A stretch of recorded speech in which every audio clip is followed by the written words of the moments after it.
ሰላም ሰላም የአባተ ሰላምና ጸጋ ያብዛላችሁ። ይህን ቪዲዮ አታሳልፉ። ይህ ቪዲዮ ወደ እናንተ ከደረሰ አሜን ሳትሉ እንዳታሳልፉ። እንዲህ ብዬ ሊባርካችሁ። በዚህ በሁለት ቀን ውስጥ ሞትና ጭንገፋ ከህይወታችሁ ላይ ይነሳል። መጽሐፍ ቅዱስ ሲናገር ሁለተኛ ነገሥት ምዕራፍ 2:21 አካባቢ ይህንን ውሃ ፈውሻለሁ የሚል ቃል ታገኛላችሁ።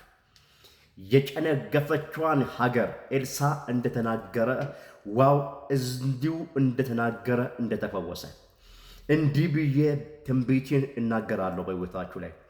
የጨነገፈባችሁ ቢዝነስ፣ የጨነገፈባችሁ የትዳር ጥያቄ፣ የጨነገፈባችሁ ማንኛውም ጉዳዮቻችሁ በዚህ በሁለት ቀን ውስጥ ፈውስ ይሆን። በዚህ በሁለት ቀን ውስጥ ፈውስ ይሆናል።